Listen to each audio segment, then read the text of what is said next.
Magandang gabi po mga kapatid, kumusta po kayo? Sa nakaraang linggo ay hindi po tayo nagkaroon ng live na Bible study. At ngayon po ay nagbabalik po tayo upang sa ganoon ay may pagpatuloy po natin ang ating pag-aaral ng salita ng Diyos rightly divided. Naway nasa mabuti po kayong kalagayan sa mga oras na ito at nananatili na tumitindig sa ating pong natutunang mga salita ng Diyos, mga aral na nagpapatibay sa ating panloob na pagkatao. Magandang araw, magandang umaga, magandang gabi, magandang hapon sa lahat ng ating taga-subaybay sa iba't ibang dako po ng ating mundo. At ngayong linggo mga kapatid ay ating pong pag-aaralan ang theme na pinamagatang Right in His Own Eyes. Tama o matuwid sa kanyang sariling paningin. Ang ating pong text ay matatagpuan sa Proverbs chapter 21 verse 2. Every way of man is right in his own eyes, but the Lord pondereth the hearts. Manalangin po tayo. Dakilang Diyos, kami po ay nagpapasalamat. Kami po ay muli nagkaroon ng pagkakataon upang tumunghay sa iyong mga salita. Kung ikaw po ay malalhati, bigyan namin kapurihan, kami po ay mapatibay, at lalong maging masigasig sa aming spiritual life at pakikibahagi sa iyong ginagawa ngayong dispensation of grace. Ito po ang lahat aming dinadalangin at pinapasalamatan sa pangalan ng aming Panginoong Kristo na aming tagapagligtas. Amen. Balik-aral po tayo saglit mga kapatid sa ating pong nakaraang pagtalakay the other Sunday. Ang ating pong theme noon ay pinamagatang The Eternal Purpose of God. At ating pong natalakay sa temang yon or theme na yon o topic na yon ang walang hanggang layunin o purpose of God sa kanyang sandinikha. Kabilang po dito ang heaven and earth. Nakita natin na ito ay eternal sapagkat ang purpose ng Diyos sa bansang Israel na kung saan ang destiny ay lupa ay walang hanggan. Yung pong kingdom, yung king, literal, physical kingdom na itatatag dito sa isang physical land or physical earth, we will say, ay walang hanggan. At yan po ay mangyayari may sa katuparan sa pagparito ng ating Panginoong Kristo. Yan po yung nilalaman ng tinatawag na prophecy, mga hula ng kasulatan. At sa kabilang dako, sa mga sulat naman po ni Apostol Pablo na siyang tinawag na apostol sa ating mga hentil, ay meron din pong tinatawag na eternal purpose of God. Ito naman may kaugnayan sa heavenly places. At ibang grupo ng mga tao naman po ang kinaukulan nito. Ito ay walang iba kundi ang Church, the Body of Christ, ang kasalukuyang church or iglesia ngayong dispensation of the grace of God.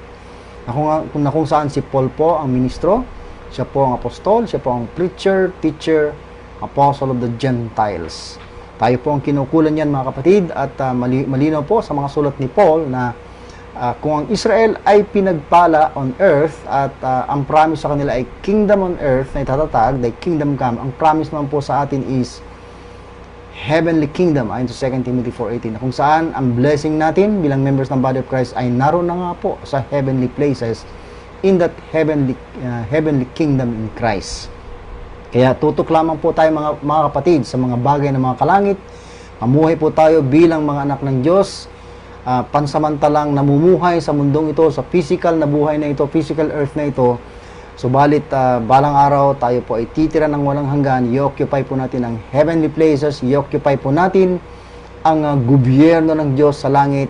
Samantalang i-occupy naman ng bansang Israel ang gobyerno ng Diyos dito sa lupa, walang hanggan. Lahat ng yan ay magiging isa in Christ. Hindi po sa iisang lugar, separate and distinct pa rin po ang earth at ang heaven, gaya ng sa Revelation chapter 21, may new heaven at new earth. Subalit yan ay titipuning iisa in Christ, even in Him, ayon sa Ephesians chapter 1 verse 10. Dako na po tayo sa ating pong theme ngayong gabi. Magkaroon lang po tayo ng saglit na background tungkol po sa Book of Proverbs. Karamihan po ay nag-iisip, naniniwala na ang mga Proverbs ay mga practical sayings lang, mga kasabihang practical o may i-apply lang natin sa ating araw-araw na pamumuhay. Hindi po lahat ay nag-iisip ng Proverbs ay naglalaman ng maraming mga teaching or doctrine patungkol pa rin sa bansang Israel na kung saan sila po talaga ang kinaukulan nito.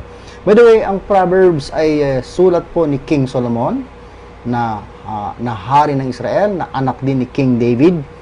At ang karamihan po nito o halos lahat ng ito ay payo ng isang hari, si King David nga, sa kanyang anak na si Solomon.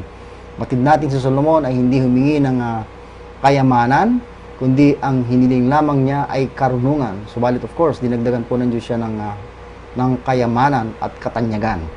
So, ito pong Proverbs na ito ay galing sa isang tinaguriang wise or wisest man sa kanyang panahon, wisest king in Israel, si King Solomon, a type of our Lord Jesus Christ. Now, halimbawa, sili po tayo sa Proverbs chapter 30 verse 1. Ganito po ang sinasabi. The words of Agur, the son of Jakeh, even the prophecy, the man spake unto Ithiel, even unto Ithiel and Ukal. Pansinin po ninyo na sa talatang ito ay binabanggit po yung salitang prophecy.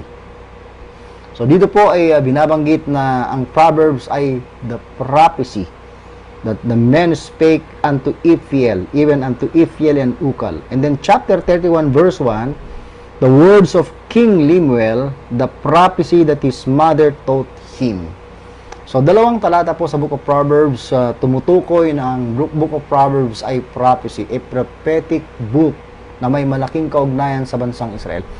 Kung ating pong susuriing mabuti, halimbawa, chapter 1, simula pa lang ng book na ito sa chapter 1, marami na tayong makikitang mga prophecies patungkol sa first coming, unang pagparito ng Panginoon. Actually, may mga fulfilled prophecies na sa first coming ng ating Panginoon Jesucristo. Maliban dyan, kung ating pong itutuloy ang pag-aaral, chapter 2, chapter 3, ay may mga prophecies din tungkol sa second coming of our Lord Jesus Christ. Particularly kung saan itatatag na ang kaharian dito sa lupa. So, alalahanin po natin na ang Book of Proverbs were written under the law. So, ang dispensation na kinabibilangan nito ay under the law at may kaugnayan po sa bansang Israel. Kung hindi man lahat ng nilalaman nito ay natupad sa first coming of Christ, ay matutupad po ang mga nilalaman pa nito na prophecy in the coming of Lord Jesus Christ sa tinatawag na to come para sa bansang Israel. Kung ating pong babalikan, halimbawa magbabalik tanaw po tayo sa naging karanasan ng Israel in time past under the law, halimbawa sa Book of Judges, sa aklat ng mga hukom, halimbawa, itong aklat po ng hukom ay ito po yung time na kung saan nawala na po si Joshua, yung naging kapalit po ni Moses, nung masakop na po yung land of Canaan, yung promised land na ipinangako ng Diyos, pamagitan ni Moses, at si Joshua nga po nanguna upang sakupin yung promised land na yon. Namatay na po si Joshua at ang humalili na po sa kanya upang mamuno sa Israel ay mga hukom o mga judges. Tunghayan po natin kung ano ang cycle of life ng mga Hudyo o ng Israel as a nation during this time sa Book of Judges under the law. Judges chapter 2 verses 1 and 2, and an angel of the Lord came up from Gilgal to Bochim and said, I made you to go up out of Egypt, and I brought you unto the land which I swear unto your fathers. And I said, I will never break my covenant with you. Notice na may binabanggit po dito na tipan or covenant. Covenant ng Diyos with Israel sa kanyang chosen nation. At ito po, ang pagpapatuloy ng verse 2, and ye, ito po ay tungkol sa nation Israel, sila po ang kinukulan, yung ye po dyan, and ye shall make no league. Notice, yung word na covenant at league ay magkasing kahulugan. Make no league with the inhabitants of this land, yung land of Canaan. Sapagkat, yun nga po, ipinangako na yun at nasakop na po nila through Joshua. Huwag silang makikipagtipan, makikipagkasundo sa mga inhabitants o naninirahan sa lupain. Ye shall throw down their altars. Dapat ay wawasakin nila ang mga altars ng mga inhabitants of the land dahil ang nilalaman ng mga altars na yan, ng mga idols na sinasamba ng mga Gentiles na ito. But ye have not, ito yung naging problema, ye have not obeyed my voice. Why have you done this? Kung tayo po ay babalik sa Exodus chapter 23 verse 32, mahigpit po ang tagubilin ng Diyos through Moses sa bansang Israel. Ito ang sabi, "Thou shalt make no covenant with them nor with their gods." So malinaw po na bago pa sila nakarating sa lupain at bago pa nila sasakupin ang promised land, ay may utos ng Diyos sa kanila sa ilalim ng kautusan na huwag silang makikipagtipan sa mga inhabitants of the land at hindi rin sa kanilang mga Diyos-Diyosan. Dahil ang Israel ay may tunay na Diyos, mapanibughong Diyos. Deuteronomy chapter 7, quick reading lamang po mula sa verse 1, "And when the Lord thy God shall bring thee into the land," ito ay prophecy bago sila nakarating o sakupin ang land of Canaan. Sabi niya, "Whither thou goest to possess it, and has cast out many nations before thee," mga nations na yun ay Gentile nations, "the Hittites," yan na po yung mga bansang yan, "the Girgashites, and the Amorites, and the Canaanites, and the Perizzites, and the Hivites, and the Jebusites, 7 nations greater and mightier than thou," Israel po yan. Verse 2, "And when the Lord thy God shall deliver them before thee," Israel, "thou shalt smite them," tampalin mo sila, yung mga bansang yan, "and utterly destroy them." Wasakin sila, yan po ang utos. "Thou shalt make no covenant," malinaw po muli, huwag sila makikipagtipan sa mga bansang ito, "at hindi rin sila magpapakita ng awa, nor shew mercy unto them." 3, "Neither shalt thou make marriages," pinagbabawalan po sila makipag-asawa sa mga Gentiles na ito. "Thy daughter thou shalt not give unto his son, or his daughter shalt thou make unto thy son. For they will turn away." Bakit po sila pinagbabawalang makipag-asawa? Yung mga anak nilang lalaki at mga anak nilang babae. Dahil sa verse 4, "They will turn away thy son," yung anak mong lalaki, "from following me, that they may serve." Maglilingkod na po sila sa mga other gods. Mga hindi po totoong Diyos yan. Diyos-Diyosan po ng mga Gentile kingdoms sa lugar na yan. So, at mangyayari na ang galit ng Panginoon be kindled against you and destroy thee. Sila po ang sisirain, sila po ay parurusahan ng Diyos suddenly.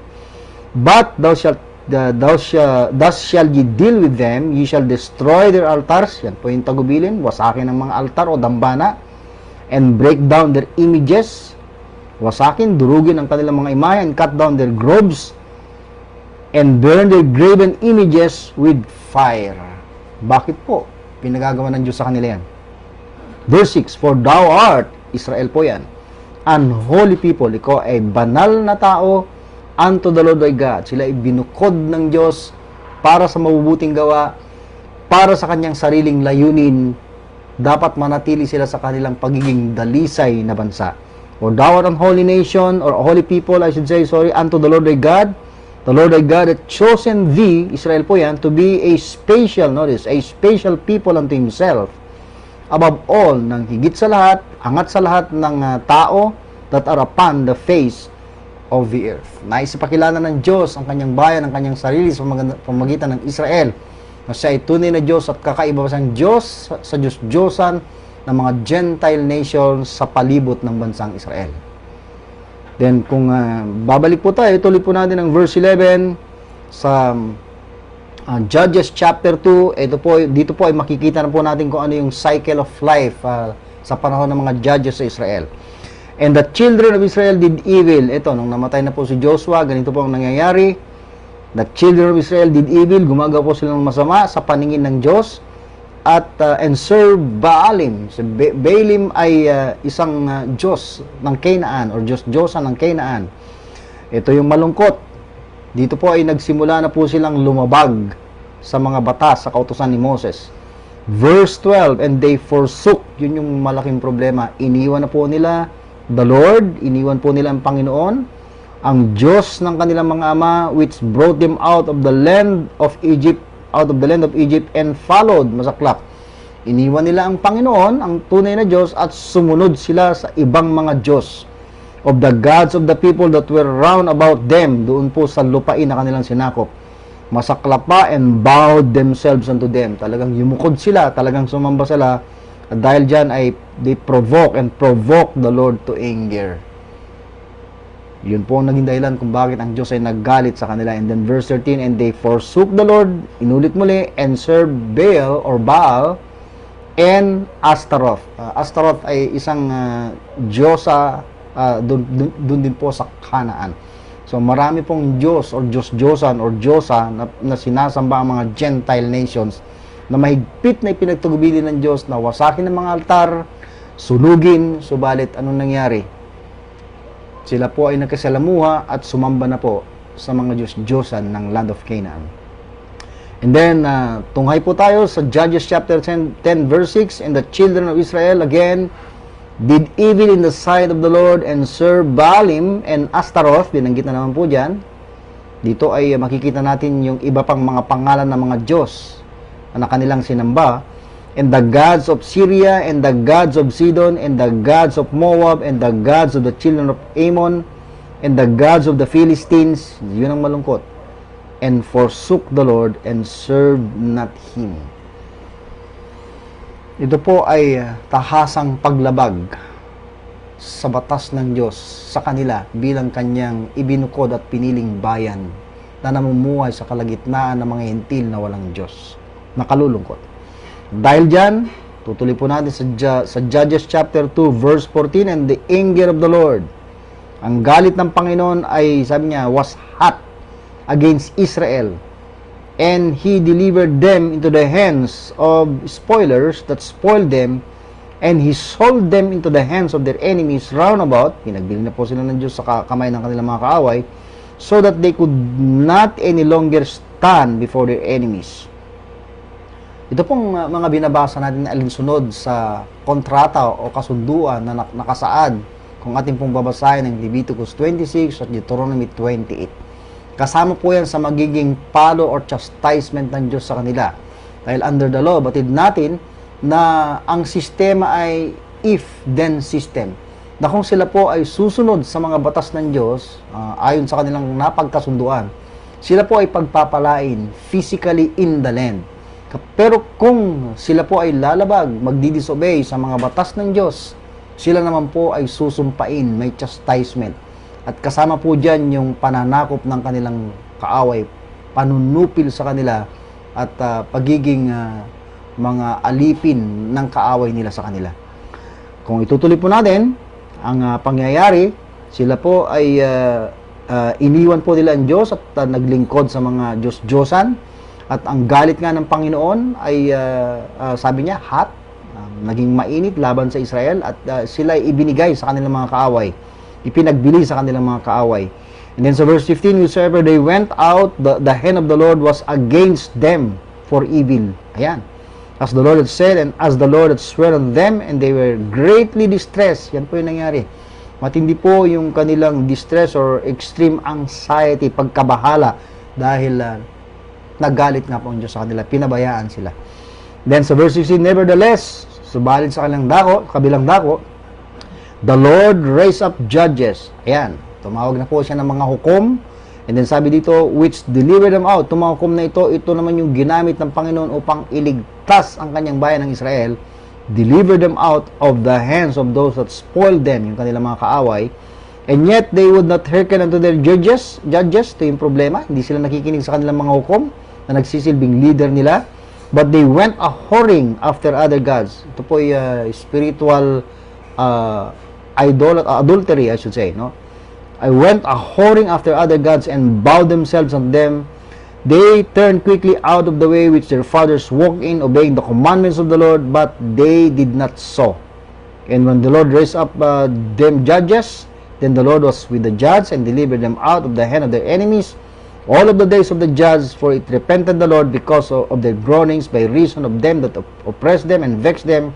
And it came to pass that when the judge was dead, that they returned and corrupted themselves more than their fathers in following other gods to serve them, and to bow down unto them. They ceased not from their own doings, nor from their stubborn way.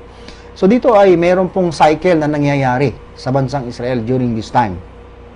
Una po ay yung they were forsaking the Lord. Yung pong they forsook the Lord. Ibig sabihin, sila po ay nagkakasala, lumalabag sa batas ng Diyos. Ikalawa sa cycle ay yung ihahain o ibibigay sila ng Diyos, delivering Israel into the hands of their enemies. Yan po ay chastisement or chastising. Equivalent po yan ng pagpalo ng Diyos sa kanila. Ikatlo sa cycle ay yung sila po ay iiyak, they cry unto the Lord. Sila po ay magsusumamo, magmamakaawa sa Diyos ng tulong upang iligtas sila mula sa kanilang mga kaaway. So may involvement po diyan na confessing, isinasaysay nila ang kanilang pagkakasala, inaamin na sila ay nagkasala. Then kaapat sa cycle ay kapag narinig ng Diyos ang kanilang tinig, ang kanilang pagmamakaawa, ay ililigtas naman sila ng Diyos sa kamay ng kanilang mga kaaway. Magpapadala po siya ng mga judges upang sila ay pamunuan at magiging maayos ang kanilang buhay habang buhay yung hukom. Pero pag namatay yung hukom, babalik na naman sila doon sa cycle na magkakasala sila, iiwan nilang Panginoon, ibibigyan na naman sila ng Panginoon sa kanilang mga kaaway, then ihingi na naman sila ng tulong sa Panginoon, and then ililigtas. Kaya, ilang mga judges ang pinadala ng Diyos dyan po sa Israel sa panahon ito. Yung cycle ay paulit-ulit, mga kapatid. Now, ang dahilan ay dahil sila ay tumalikod sa Diyos, tumalikod sa kanyang mga salita, at ginawa nila kung ano ang tama sa kanilang paningin. Halimbawa, punta po tayo sa Deuteronomy chapter 12, verse 8. Ito po ay again, warning ng Panginoon sa kanila, samantalang hindi pa sila nakararating noon dun sa lupain. Ye shall not do after all the things that we do here this day. Every man whatsoever is right in his own eyes. Ayan, may warning na. Hindi nyo dapat ginagawa kung ano yung tama sa inyong paningin.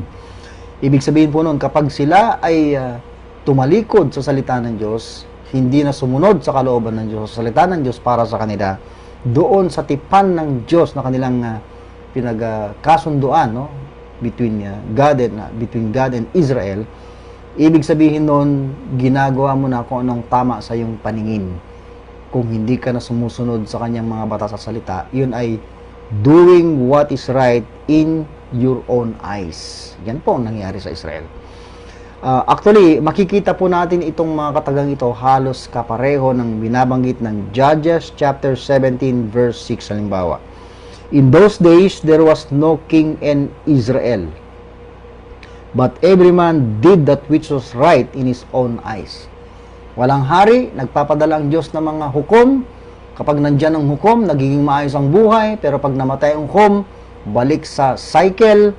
And then, dahil wala na yung hukom o wala ng leader, gagawin na ng bawat isa sa Israel kung ano yung matwid sa kanilang sariling paningin. Ibig sabihin, tinalikuran nila ang Diyos, tinalikuran din nila ang kanyang mga salita, ang kanyang mga batas.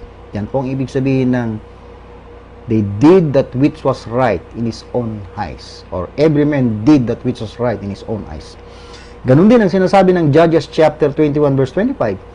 In those days, there was no king in Israel. Every man did that which was right in his own eyes.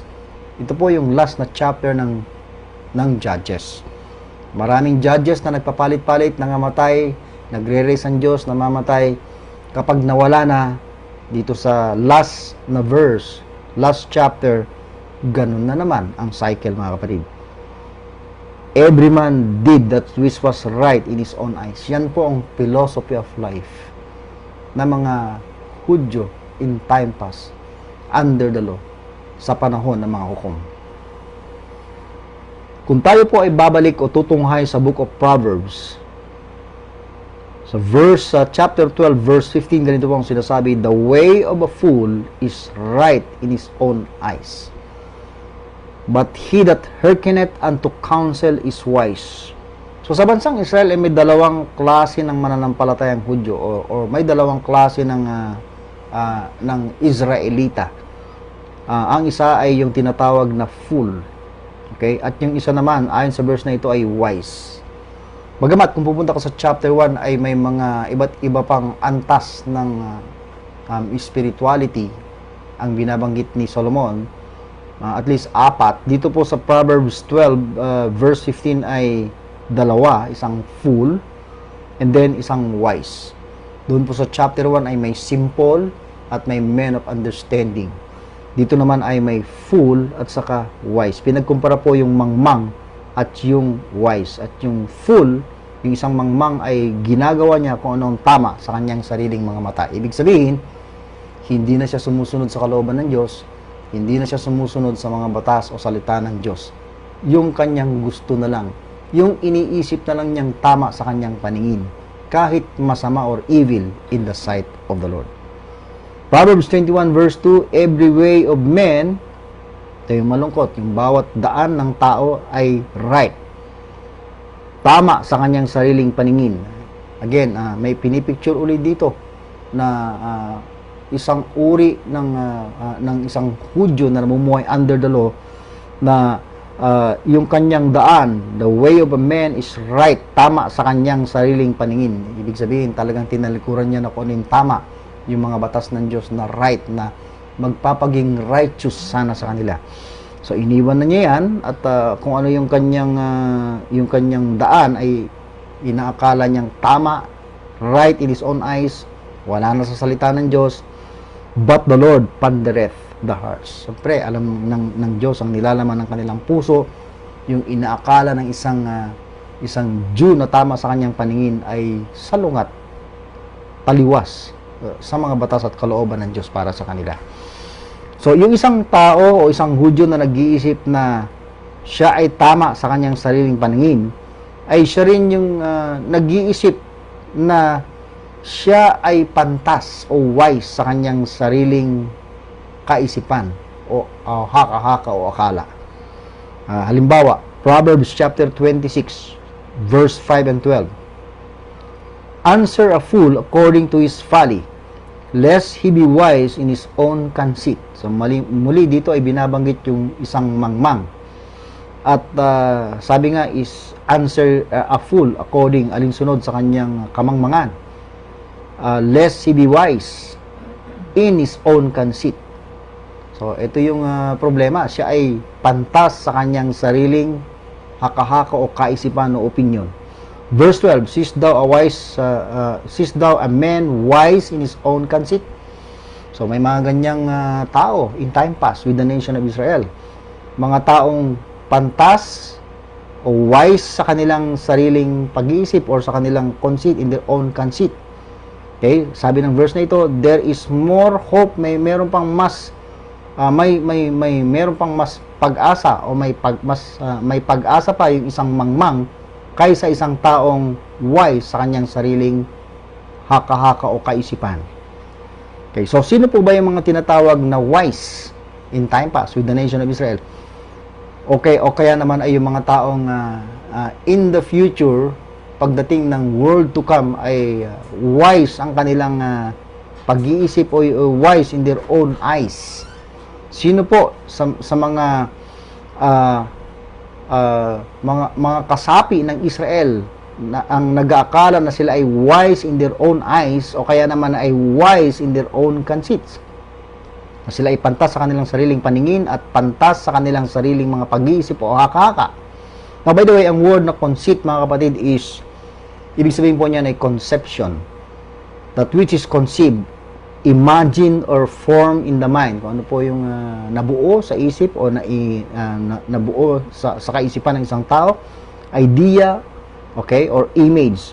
Yung word na conceit, ang number 2 meaning yan ay understanding. So, wise in your own understanding. O kaya opinion, notion, or imagination. Yun pong ibig sabihin ng word na conceit. So, sino-sino po ba yung mga, ayon sa Book of Proverbs, kay King Solomon, sino po ba yung mga nagsasabing sila ay wise sa kanilang mga sariling paningin at wise sa kanilang sariling mga haka-haka o sa kanilang sariling kaunawaan o opinion? Number 1 ay yung mangmang. Yan, yung taong mangmang.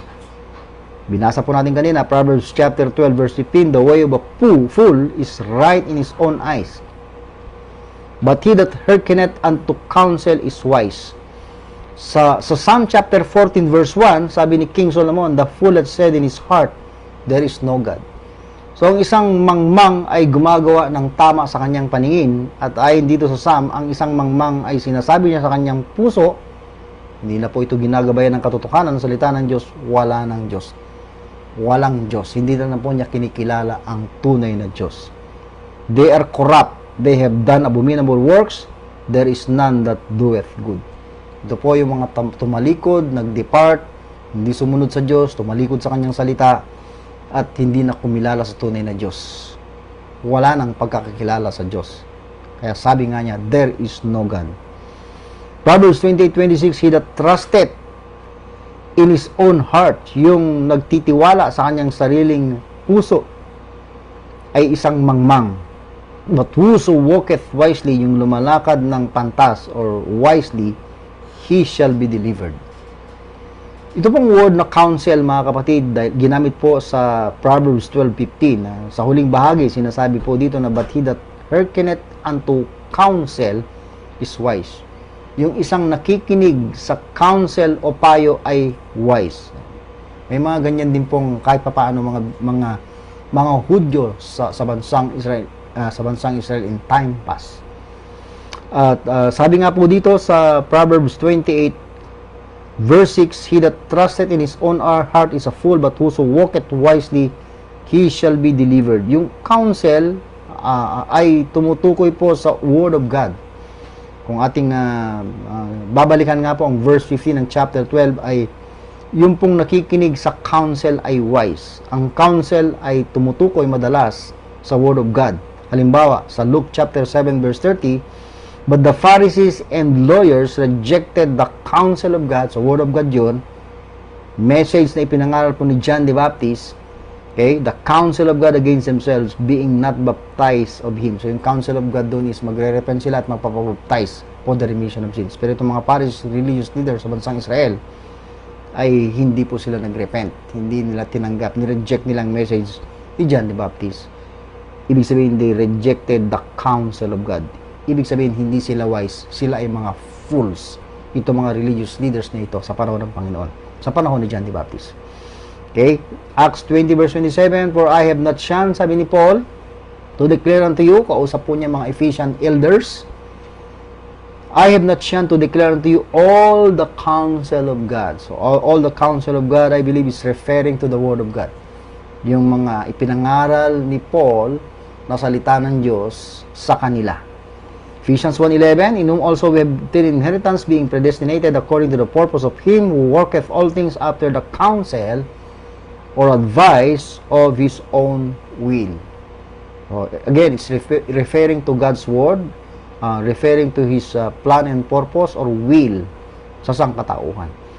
Hindi lang ang mangmang ang tinatawag po o yung mga nag-iisip na sila ay tama sa kanilang sariling paningin at pantas sa kanilang sariling mga pag-iisip, kundi sa Proverbs chapter 26 verse 16 ay may binabanggit po si Kong Solomon na the sluggard.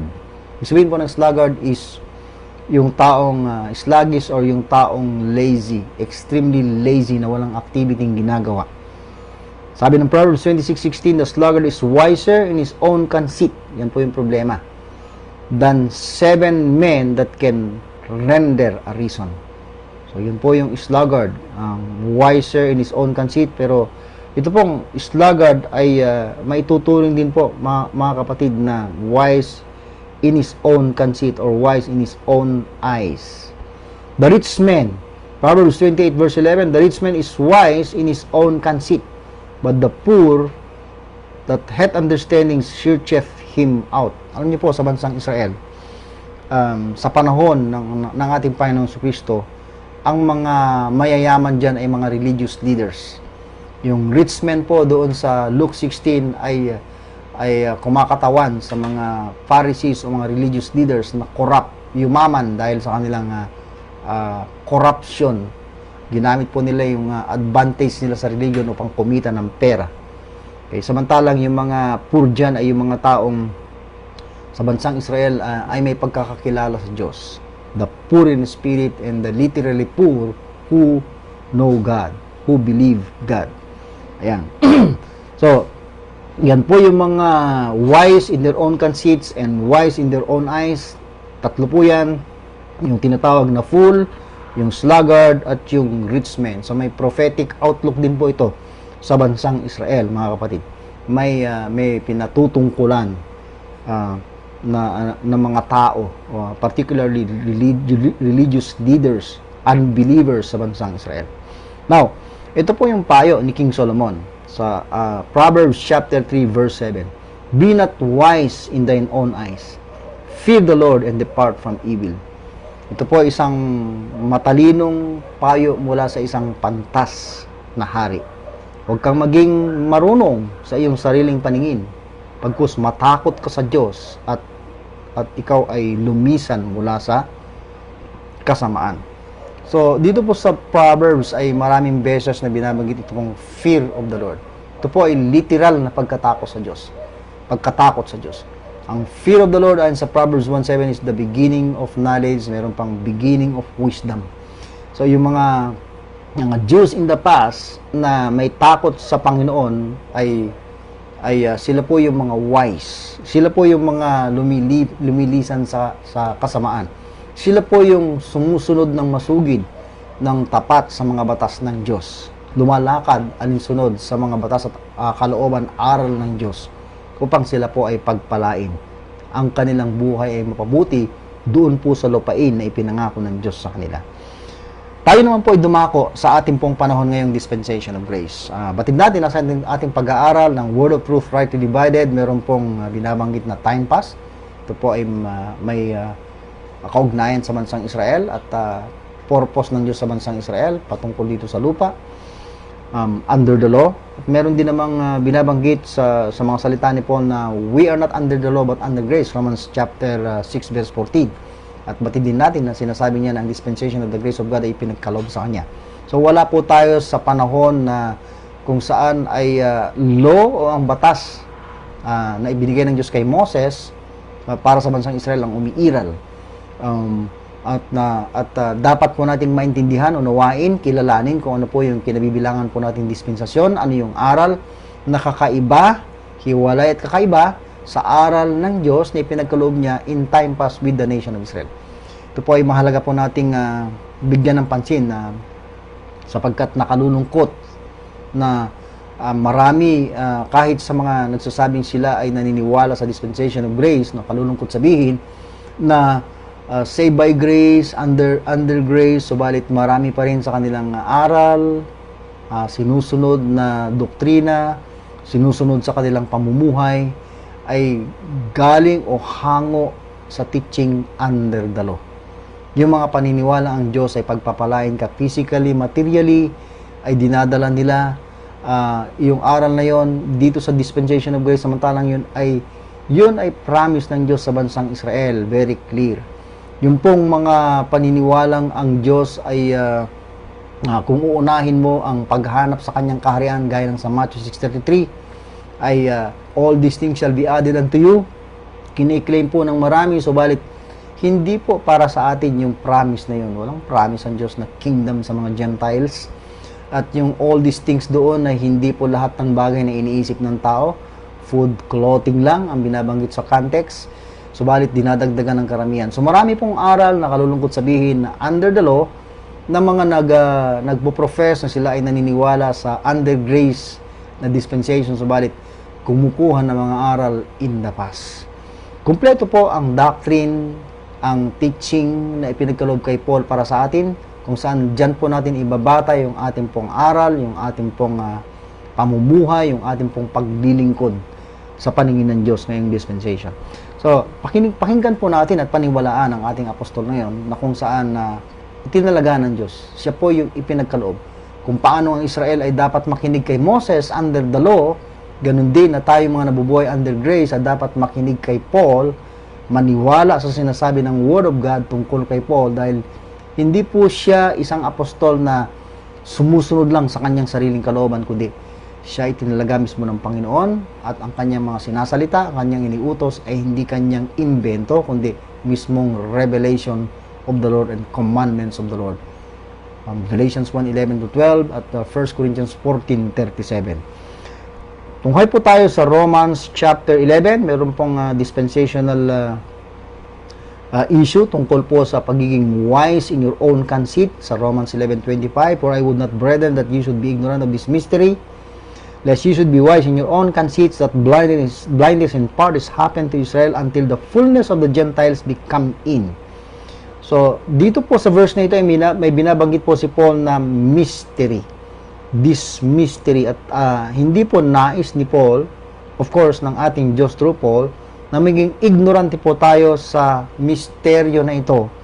Dahil kung tayo po ay magiging ignorante po sa sikretong ito, na kung saan ay revealed through Paul na, ay magiging wise tayo in our own conceits, in our own imaginations, or in our own mind or thoughts, or in our own understanding. Ano po ba yung mystery na yun? That blindness in part is happened to Israel. So malino po yan sa mga sulat ni Paul na hindi po Israel ang issue ngayon. They are blinded as a nation. Hindi po sila yung chosen people na kagaya ng in time past.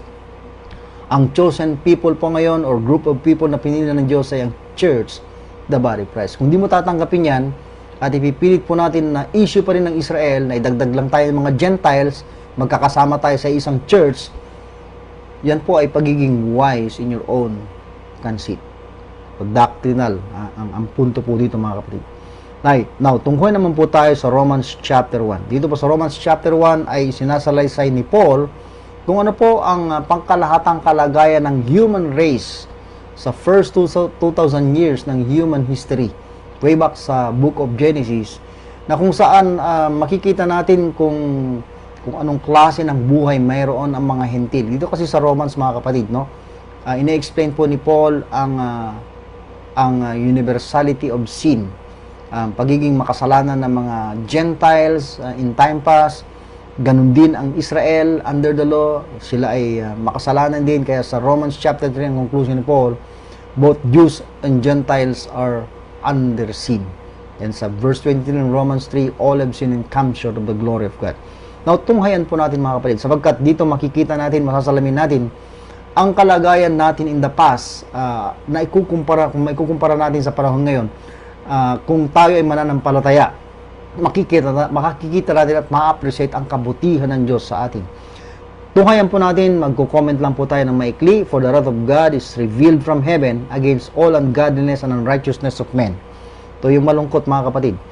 Yung wrath of God, hindi po niya ipinakikita sa physical aspect or circumstances ng ating buhay as members of the Church, the body of Christ ngayon, na hindi kagaya ng time past, na nakikita natin yung galaw ng Diyos ng pagpapalo sa Israel. Ang kanyang puot ay revealed from heaven through Paul, pero yung kanyang pagkilos na kagaya ng pagkilos in time past na pamamalo ay hindi po yan ginagawa ng Diyos sa body of Christ. Subalit malinaw po dito na revealed from heaven yung wrath of God, na of course yan ay kanyang ipatitikim, kanyang ibubuhos sa kanyang pagparito upang hatulan ang mga hindi sumampalataya, ang hindi nakakilala sa Diyos. So dito po sinasabi, against all ungodliness and unrighteousness of men who hold the truth in unrighteousness. Marami pong ganyang mga tao ngayon mga kapatid. Ang mundo ngayon ay napaka-ungodly. Ang mundo ngayon ay napaka-unrighteous. Napakaraming religion, nagpapanggap na kilala nila ang Diyos, pero palasak, bantog ang kasamaan, kalikuan kahit sa religious world mga kapatid. Because that which they may be known of God is manifest in them. For God had showed it unto them. Yung dapat sana makilala tungkol sa Diyos ay inihayag sa kanila, pero sapagkat ito ay pinakita ng Diyos sa kanila. Verse 20, for the invisible things of Him from the creation of the world are clearly seen, being understood by the things that are made, even His eternal power and Godhead, so that they are without excuse. Tama, wala pong excuse ang tao, sapagkat kung ang pagpapakilala sa kanyang sarili through the creation ang pag-uusapan, ay malino po yan. Clearly seen, yun po ang ginamit dito, by the things that are made. Maging yung eternal power ng Godhead ng Diyos ay maiintindihan through the creation. Verse 21, because that when they knew God, so may pagkakataon na nakilala nila ang Diyos, sabi niya, they glorified Him. Ang problema, hindi nila nilulhati ang Diyos na Diyos talaga, totoong Diyos. Neither were thankful, but became vain in their imaginations, and their foolish heart was darkened. Yan po yung problema ng tao. Hindi lang in the past, kahit ngayon, vain in their imaginations, okay, in their own conceits.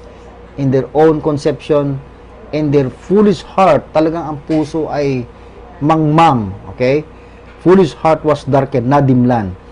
Ito yung malupit. Verse 22, professing themselves to be wise. Nakakala nila sa kanilang sarili na sila ay mga pantas. Subalit sila ay mga mangmang. Yan po yung problema sa mundo. Marami pong pantas, marurunong wise of this world, gumagamit ng wisdom of this world, but in the sight of God, foolishness. They are fools in the sight of God. Hindi nila kinikilala yung karunungan ng Diyos. Higit sa lahat sa pagliligtas, yung preaching of the cross, wisdom of God yun. Ang tingin ng mundo ay foolishness. Yung preaching of the cross, yung sakripisyo ng Panginoon ay power of God unto salvation, pero ang tingin ng mundo, weakness of God. Yan yung binabanggit nga ni Paul, na professing themselves to be wise, they became fools.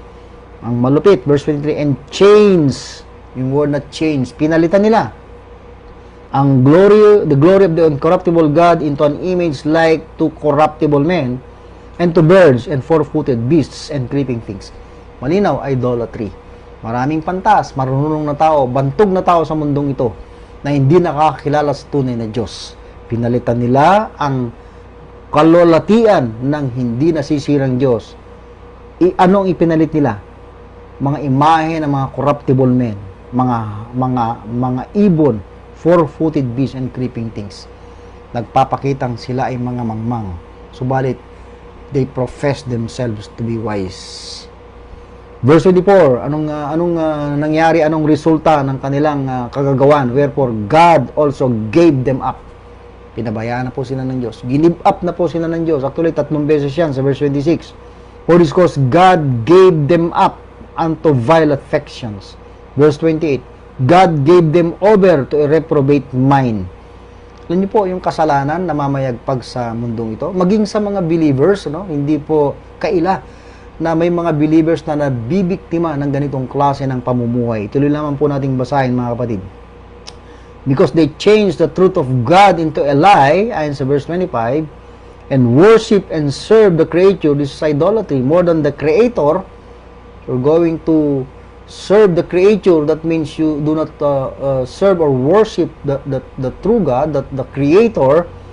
Ibig sabihin, nagsasarili ka na, yung nais mo na ang gusto mong masunod, tinalikuran mo ng Diyos, anong mangyayari? I-give up ka ng Diyos. For this cause God gave them up unto vile affections, for even their women did change the natural use into that which is against nature. Ito yung nakalulungkot. Maging yung mga babae ay pinalitan nila yung natural use into that which is against nature. Nakalulungkot isipin na ngayon ay yung pong dinesign ng Diyos na paglikha o kalikhasan ng tao ay hindi na po sinusunod yan ng karamihan. Going against God's design in creation. When He created men, male and female, in His own image and likeness, way back in Genesis chapter 1. Ituloy po natin. And likewise also the men, hindi lang yung women ang iniwan yung natural use into that which is against nature, kundi ganun din yung mga lalaki. Likewise, the natural use of the women, iniwan po nila yon, leaving the natural use of the women, burn in their own lust one toward another. Lalaki sa lalaki na po ito, mga kapatid. Nakalulungkot. Tawag po dyan ni Paul is burn in their lusts. Lusts po yan. Hindi po yan galing sa Diyos. Ito po ay lusts of the flesh. Burn in their own lusts, or in their lusts one toward another, men with men, kagaya ng sa Sodom and Gomorrah, way back sa Genesis.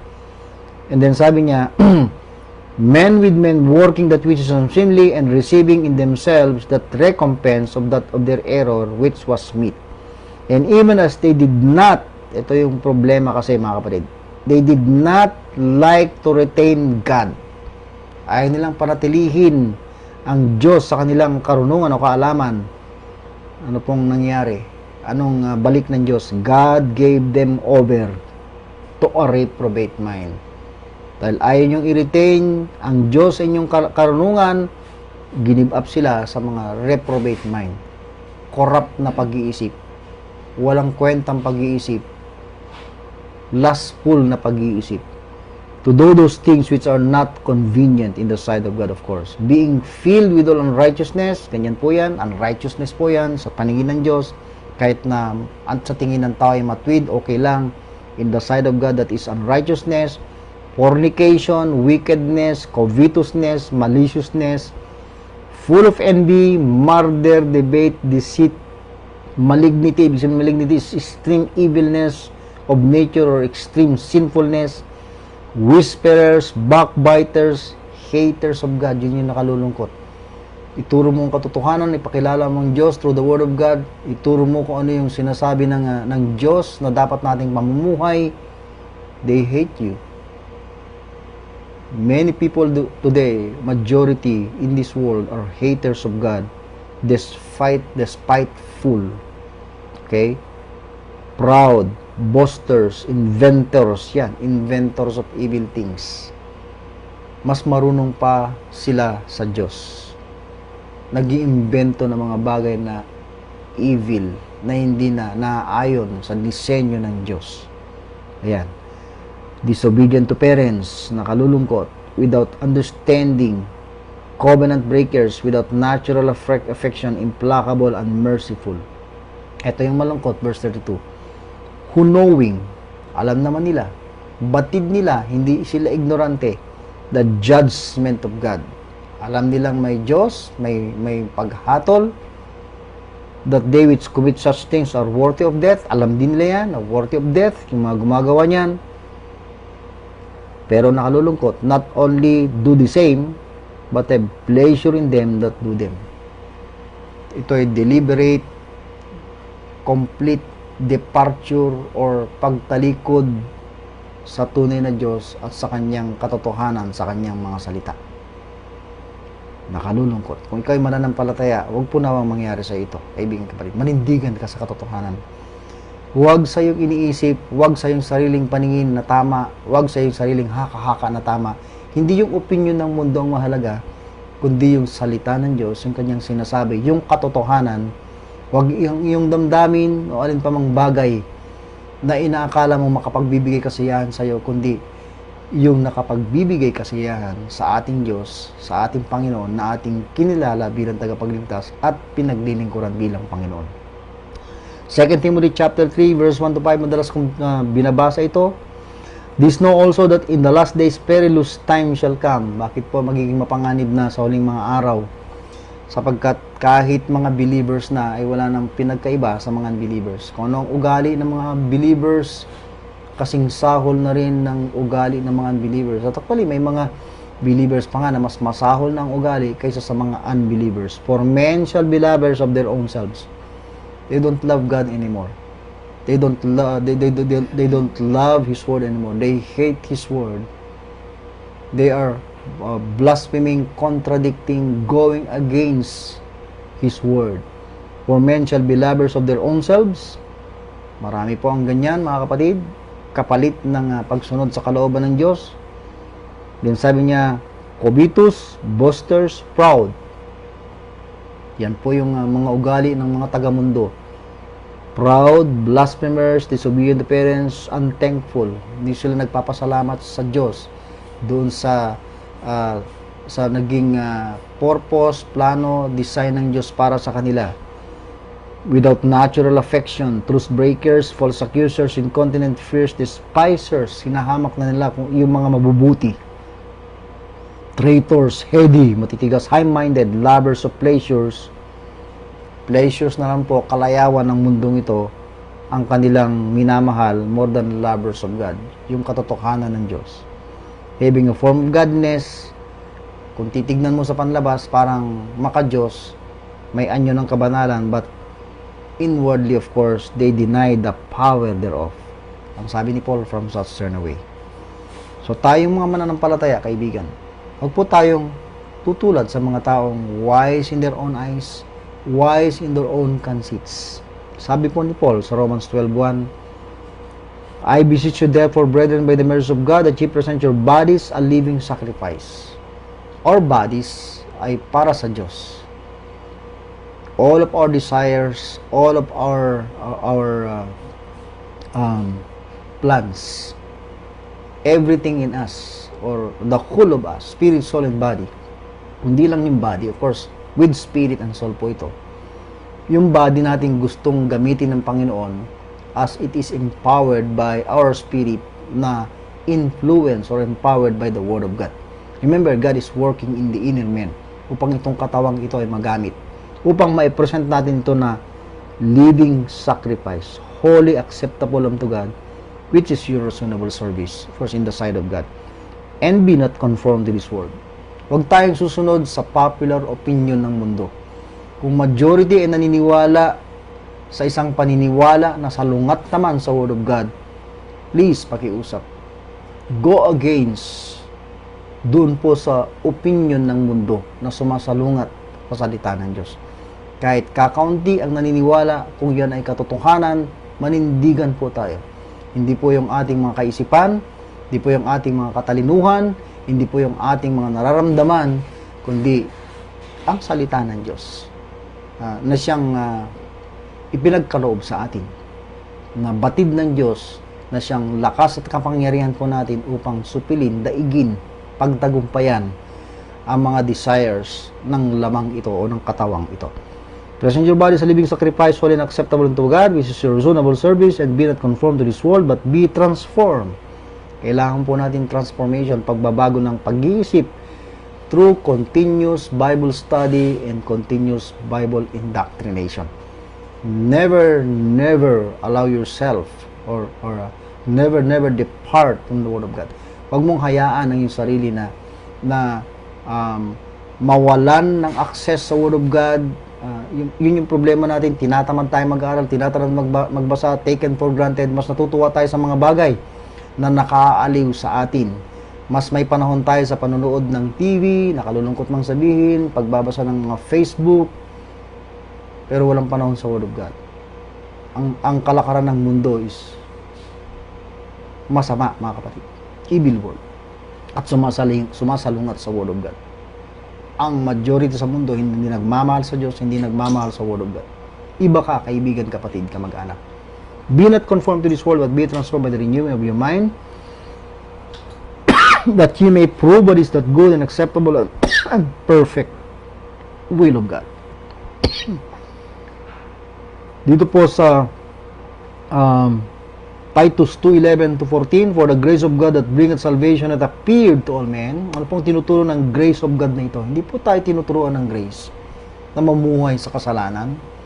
Hindi po lisensya ang biyaya ng Diyos. Hindi po lisensya na tayo ay gumawa na ng kasalanan at maging malaya tayo. Tama, hindi po sa gawang kaligtasan, but never ng Diyos nag-encourage sa ating mabulid o mamuhay sa kasalanan, sumalungat sa kanyang kalooban. Bagkus, sabi ng verse na ito, the grace of God is teaching us that denying ungodliness, we should deny ungodliness, we should go against ungodliness and worldly lusts, the lust of the flesh, the lust of the eye, the pride of life, worldly desires, evil desires, sinful desires, worldliness, mga kapatid.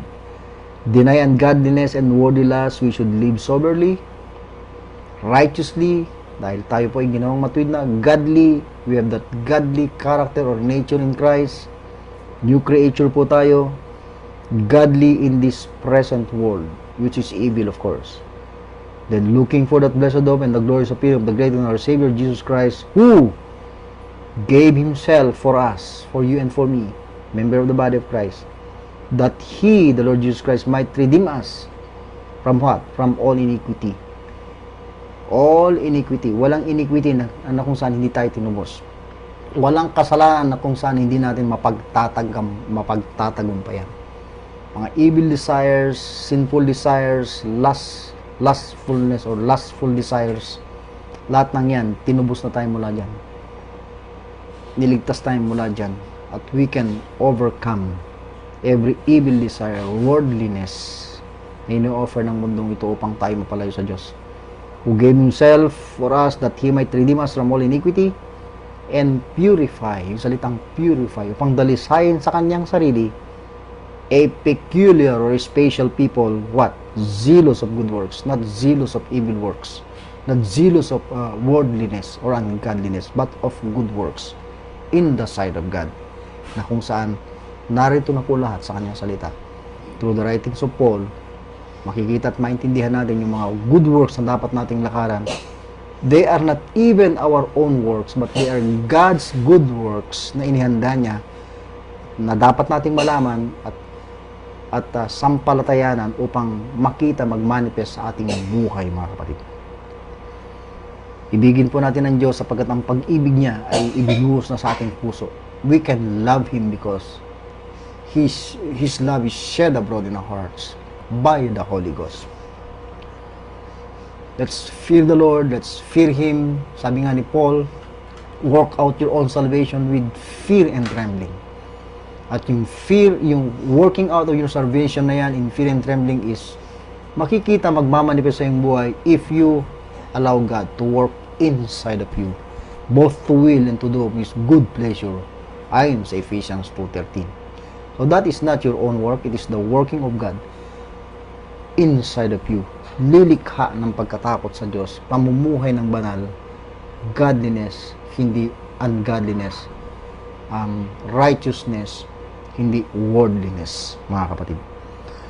So sana, ikaw ay mananampalataya, huwag mong sayangin ang iyong buhay, kaibigan, kapatid, kamag-anak, kung member ka ng Body of Christ, hindi para sa iyo ang iyong buhay. Ang issue ay hindi ikaw, hindi ako, hindi si Paul, hindi si Dominic. Sabi nga ni Paul, I am crucified with Christ. Nevertheless, I live, yet not I. Hindi ako ang issue, hindi ikaw ang issue. But Christ, nevertheless, I live, yet not I, but Christ liveth in me. Christ is the issue. Christ liveth in me. The Christ that is living in you, sabi nga ni Paul, I live by the faith of the Son of God who loved me and gave Himself for me. So si Kristo po ang issue. Sabi ni Paul, for to me to live is Christ. Habang ikaw ay nabubuhay, si Kristo po ang dapat mahahayag sa ating buhay. Makikita po ang godliness, makikita po ang righteousness, ang holiness. Kung yung Kristong yan na nasa ating kalooban namumuhay, kung yung Kristong yan na sa ating kalooban ay umiiral through the power of the Word of God na ating natutunan at isinasap mamuhay by faith. Hindi ka paligtas, kaibigan, kapatid, kamag-anak. Hindi pa huli ang lahat. Sumampalataya ka sa Panginoong Kristo, sa kanyang ginawa sa krus, sa kanyang sakripisyo, sa kanyang kamatayan, sa kanyang dugong ibinuhos. Doon ka palang magkakaroon ng simulain sa buhay. Tunay na buhay na galing sa Diyos. Ang tunay na buhay ay hindi kayang i-produce ng religion sa pamamagitan ng iyong sariling effort o pagpapakahirap. Kapag sinampalatayanan mo ang ginawa ng Panginoong Kristo, ang kanyang sakripisyo, manalig ka sa kanyang kamatayan para sa iyo, sa kanyang katubusan na ginawa para sa iyo, magsisimula ang buhay inside of you. And then, study the Word of God, rightly divided, and then makikita yung grace na yan, yung Kristo na yan, yung buhay na Kristong yan sa iyong buhay, siya magiging issue at malalahati sa iyong buhay habang ikaw ay nasa buhay na ito. Tayo po ay manalangin. Dakilang Diyos, kami po ay nagpapasalamat. Sa muli ay natapos na pagtunghay sa iyong mga salita. Naway nakatulong po ito sa aming pamumuhay spiritual. Napalalahanan po kami, na-refresh sa aming mga pag-iisip, ang mga katotohanan ng iyong salita na siyang aming kapangyarihan. Kung wala ito, hindi namin kayang kontrolin ang aming mga sarili, ang aming mga desires, ang aming mga emotions. But because we have your word, and we have it right before us, the perfect word of God, ang grace mo through your word ay malinaw na aming naintindihan at siyang nagpapatibay, nagpapalakas sa aming buhay spiritual upang mahayag ka sa aming buhay. Kung lahat ang hindi nadala ay pinapasalamatan sa pangalan po ng Panginoong Kristo namin tagapagligtas. Amen. Maraming salamat. Magandang araw sa inyong lahat. Hanggang sa muli, grace and peace to us all in Christ.